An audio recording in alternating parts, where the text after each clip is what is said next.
So hello guys, so मेरो च्यानलमा welcome छ सबैलाई। आज चाहिँ म क्लास 11 को म्याट्रिक्स एन्ड डिटर्मिनेन्टको सबैभन्दा मोस्ट प्रोबेबल क्वेसनको एक्सप्लेन लिएर आएको छु। यो भिडियोलाई चाहिँ अन्त्यसम्म हेर्नु होला। यो क्वेसनलाई गर्नको लागि सबैभन्दा सुरुमा चाहिँ हामीले एलएचएस र आरएचएस हेर्नुपर्ने हुन्छ। सो आरएचएसमा के छ? हाम्रो 4² + b² + c² छ। आरएचएसमा हामीले एबीसी चाहिँ कमन लियो भने एबीसी एलएचएसबाट चाहिँ एबीसी कमन लियो भने हामीले गर्न सकिन्छ। अब जस्तै हामीले के गर्नु पर्यो भन्दाखेरि टेकिङ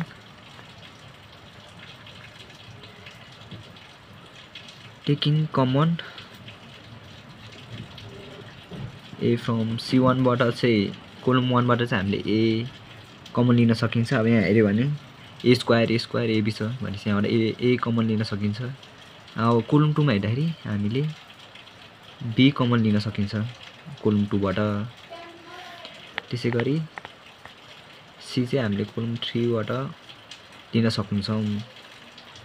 सो यो क्वेशन गर्दाखेरि सो हामीले एबीसी कमन लिन सकिन्छ। अब यो कोलमबाट हामीले ए कमन लियो भने बाँकी के हुन्छ? ए बाँकी हुन्छ। a² बाट ए कमन लिएपछि a + b बाँकी हुन्छ।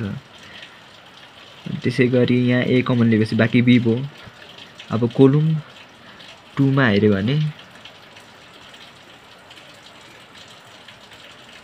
कोलम 2 बाट b कमन टान्यो भने बाँकी के भयो? c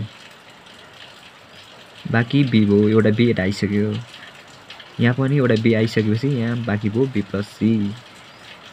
अब अर्कोमा हेर्दा c कमन लियो भने यहाँ c एउटा c आइसक्यो। यहाँ बाँकी के भयो? a छ। फेरि यहाँ c कमन टानिसक्यो, बाँकी के भयो? a भयो। यहाँ एउटा c कमन टान्यो, बाँकी c भयो। यसलाई क्लोज गरिदिने। अब क्लोज गरिसकेपछि हामीले एबीसी त कमन टान्यो, तर हामीले आरएचएसमा a² + b² + c² छ। 4 छ। फेरि कसरी लिन सकिन्छ भन्दाखेरि हामीले एप्लाइङ गर्ने रो 1 लाई चाहिँ रो 2 र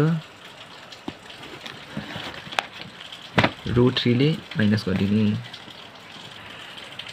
यो गरिसकेपछि हाम्रो के आउँछ भन्दाखेरि एबीसी ए ले a - b - b आयो। a + b - b बाँकी भयो। यो तलकोलाई के गर्नु पर्दैन है, यसलाई पनि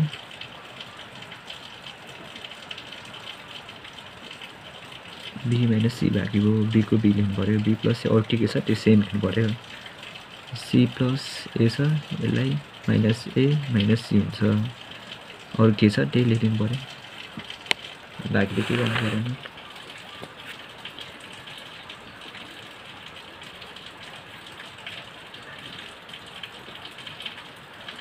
त्यसपछि यहाँ के हुन्छ? प्लस माइनस काटिन्छ, -a यो दुईटा काट्यो, बाँकी के भयो? -2b बाँकी भयो। यहाँबाट नि हेर्दाखेरि +c छ, -c यो काट्यो, -2b आयो। त्यसपछि यहाँ +-c छ, काट्यो, +-a छ, काट्यो, यो दुईटा काटेपछि बाँकी भयो 0। बाँकी के भयो? a + b को b लेख्नु पर्यो, b छँदैछ, b + c पनि छँदैछ, a को ac छ। अब यस्तो हेर्दाखेरि यहाँ के कमन लिन सकिन्छ होला रो 1 बाट?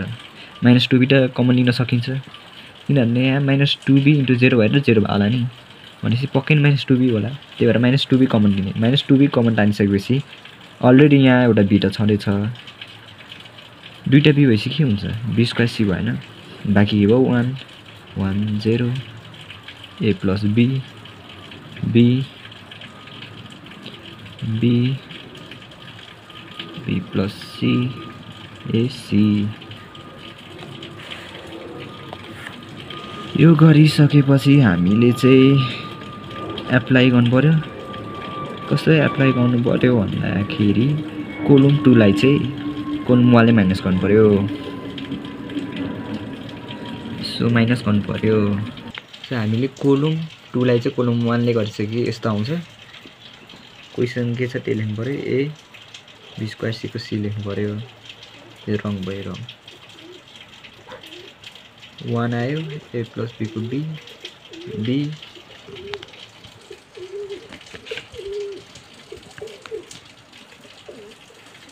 1 माइनस 0 भयो प्लस माइनस काट्यो बाँकी के आयो माइनस ए बाँकी भयो र बी काट्यो सी भयो 0 एसी को एसी लेख्नु पर्यो त्यसपछि हाम्रो म्याक्सिमम 0 कहाँ छ यहाँ छ भनेपछि रो 1 लाई एक्सप्यान्ड गर्नु पर्यो के लिनु पर्यो रो 1 लाई एक्सप्यान्ड गर्यो एक्सप्यान्डिङ R1 लाई एक्सप्यान्डिङ गरिसकेपछि हामीले के आउँछ भन्दाखेरि result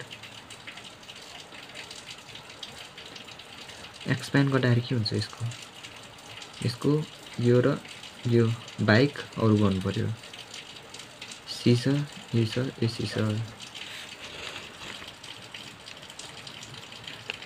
minus 2ab square C भयो डिटर्मिनेन्ट भनेको यसलाई गर्नु पर्यो यसलाई भनेपछि एसी आयो माइनस एसी भयो माइनस 2a स्क्वायर सी के छ त्यही लेख्नु पर्यो माइनस माइनस के हुन्छ प्लस हुँदैन प्लस भएपछि के हुन्छ माइनस 2ac हुन्छ सो माइनस 2ac ले चाहिँ हामीले यसलाई मल्टिप्लाई गरे भने 4a square plus b square आयो हाम्रो जुन चाहिँ प्रुफ हो